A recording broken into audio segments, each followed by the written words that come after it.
would love to get new music for that. I'm a little bit fatigued by that music. I don't know if you hear. I assume you can hear it. I assume I'm not the only one, but we got to find some more music. But I can't figure out on StreamYard, which is the platform we use, how to substitute music for that countdown. So I tried the other day, way beyond my pay grade and technical ability. So we're still using that music. Welcome, Caskey Live every day, 8 o'clock Eastern during the month of March. We'll see after March, see how it goes, see what kind of response we get. You can always comment.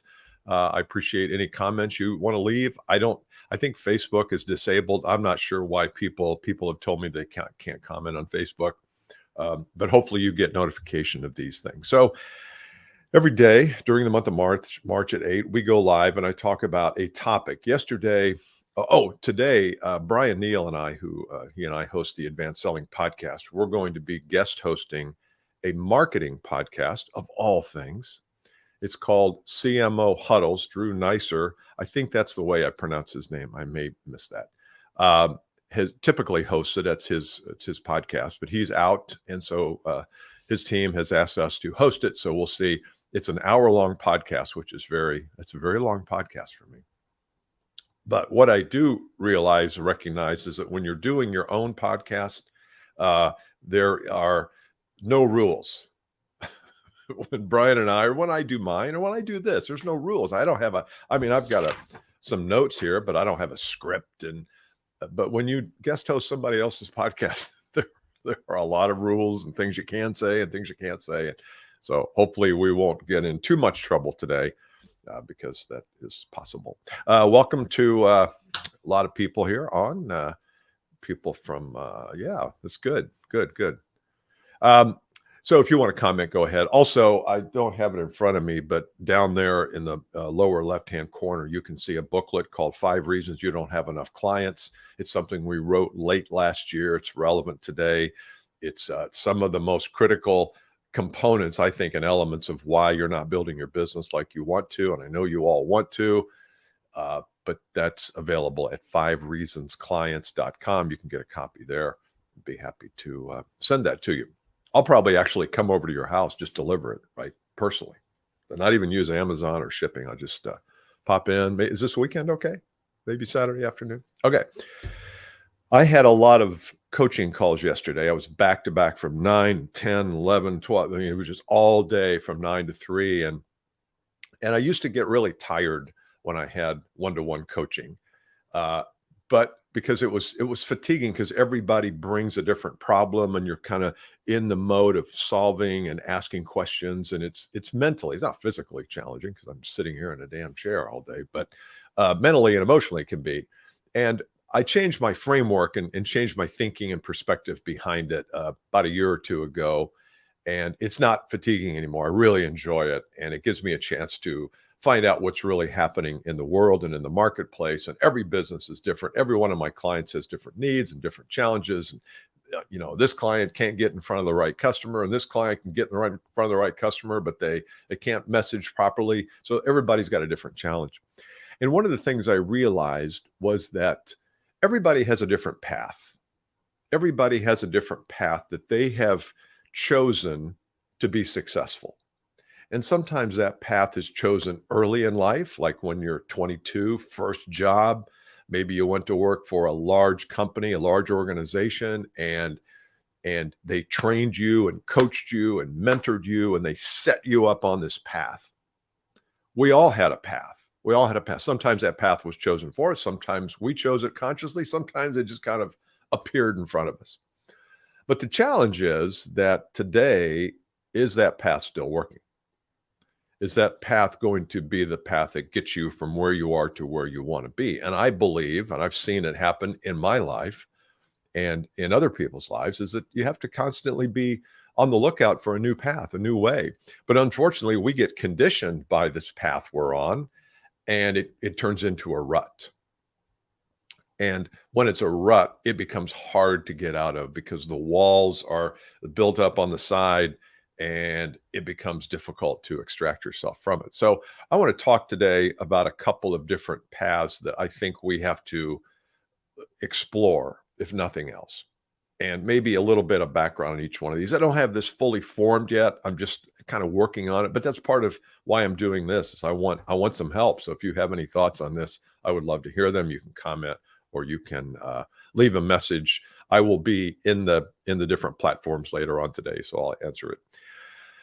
So the first path I think we all kind of buy into is the path of behavior. It's, you've got to just grind away. You've got to take a lot of action. Tony Robbins talks about massive action. It's just all a behavior game. We used to call it cookbook training, where you would say, okay, if I want to generate $100,000 in the year, that's going to be 17 pieces of business at whatever, 100,000 each. And that's going to mean I've got to generate 72 proposals to get those 17 pieces of business, which means I'm going to have 195 first calls, and I'm going to have 17,000 cold calls to get the first calls, to get to the proposal, to get the business. And it was all very metric and all very formulaic. And I don't think there's anything wrong with that. I think we do need behaviors, and we need a cookbook plan of saying, okay, I can't just sit around and wait for business to find me. I've got to do things. The problem is that what you're doing today is very different than what we all did 30 years ago. What you do today might be you shoot a video like this, you go live, you might write an article sometime during the week that goes out to hundreds of thousands of people, not just one person. I had a client yesterday that says he's going to start using custom videos in his prospecting, and I think he can do it. He's got his plan, and he can try that. It may work, it may not. But I think that we've got to always be on the lookout for, are we so conditioned by our path that we can't see out of the walls of the jail, or are we open? And so behavior is one such path. Another path is the path of networking, affiliate, referrals. When you want to build your business, I'm convinced that, a lot of your business comes from word of mouth. It comes from referral. I just had a call yesterday. A guy wants to join my high achiever program. He came, he says it was a friend of a friend of a friend of a friend. Okay. I don't know whether it was 4 people removed or not, but the point is that it came through word of mouth. It came through referral. Might even be Kevin Bacon. I don't know. But anyway, is it Kevin Bacon? Yeah. So knowing the people and asking for referrals was a big thing. John Jantz, one of my favorite authors, he wrote a book called The Referral Engine back in the early 2000s. It was basically this concept that, let people that you know and that work with you help you build your business. I agree with that in principle. I think going around asking people for referrals all the time, it will wear you out, and certainly will wear them out. So how we creatively get referrals, I've got a client who has a very creative way. Every quarter, he has a special event. It used to be face-to-face. Now it's online, and he really has found a bump in business. But every time, every quarter, he has an event, and it's an invitation only.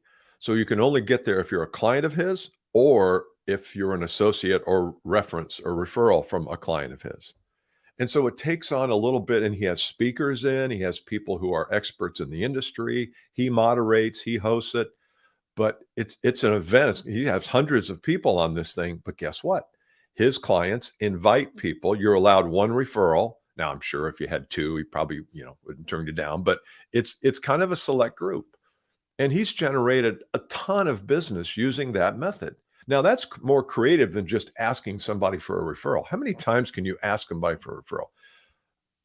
It becomes hard. So the referral thing is fine. Don't let that path define you, though. A third path is the content path, which is creating content on social media. It might be through your email. It might be articles. It might be videos like this. It might be audios. It might be webinars. It might be short courses, free information of some kind, lead generation devices like my 5 Reasons clients. I mean, what that is a document that I took a fair amount of time to write.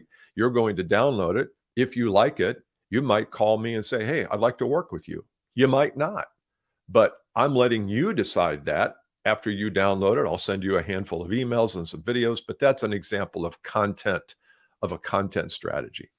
So far we have a behavior only strategy, which is just banging out cold calls, which I deplore. You might love them. I deplore them. Hey, Paul Kashiti, good. I can never pronounce your name, but there we go. You're going to have to send me. You're going to have to email me a voice memo pronouncing your name. That's the way we'll fix this. And I will listen to it every morning because I like you and I like what you're about here. So I will share some nice music. Oh, okay. Good. That's good. So anyway, content might be one. And unfortunately, that is something that not a lot of you do. Not a lot of you have bought into that path. And again, we're not saying that it's one path or the other.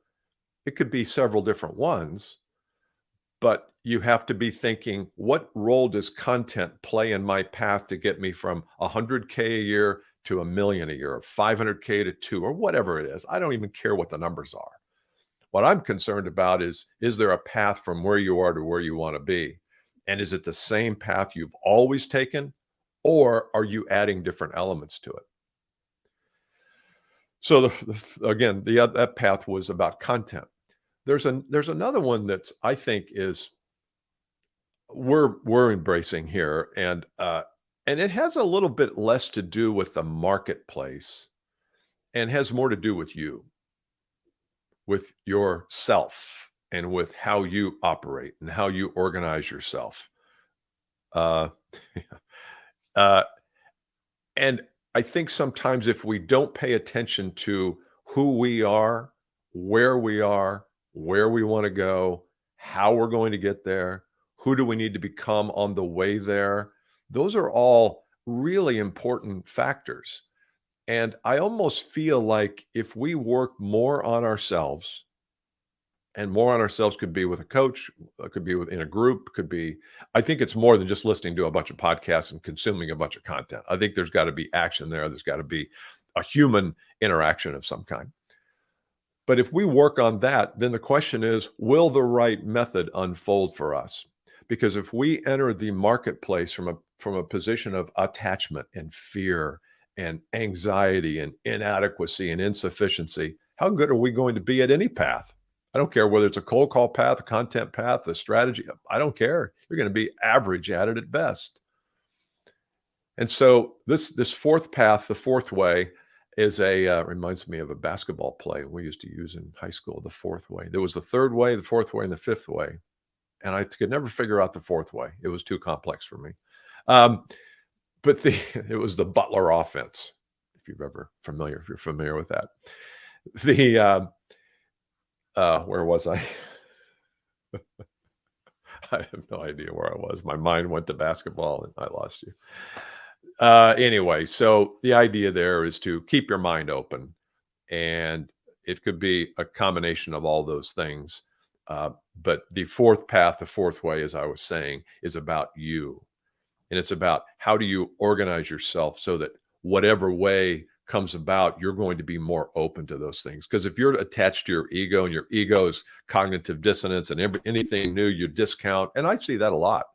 I see people who pay me money and they come in and I give them suggestions based on where they want to go, and there's dissonance. It's like, well, I don't know if I can do that. So part of this whole idea of growing yourself and your business is not just about path. It is, but it's also about who you are and where you want to go, and how you're going to get there. So I'd love to hear from you, either a comment live here, or if you are watching this later today or some other time, drop a comment in and I'll be glad to answer it. I have a team, a person or two that looks at these and makes sure that I see them, because we're on a lot of different platforms, and we're going to keep doing this during the month of March. My assignment for you today, just be conscious of it. Just say, have I really stopped and looked at what my chosen path is to help me grow my business, grow my practice, grow my people? We are in a constant state of expansion. That's just who we are. We're constantly growing, or at least seeking to grow. And part of that growth is the ability to step back, pull focus on the scene and say, am I really doing the right things here? And hopefully I've given you some ideas today on how you can think about the path and the journey and not get so hung up in the tactics of it all. So I hope that is helpful. We'll have some new music next time, thanks to my friend in Barcelona, I think. So I hope you have a great weekend, and I will see you on Monday morning. Make sure you share this too. Share it with some of your friends and share it with your colleagues and with your online community, because we'd like to get this up. So I appreciate all of you today. See you next week. Have a great weekend. Bye.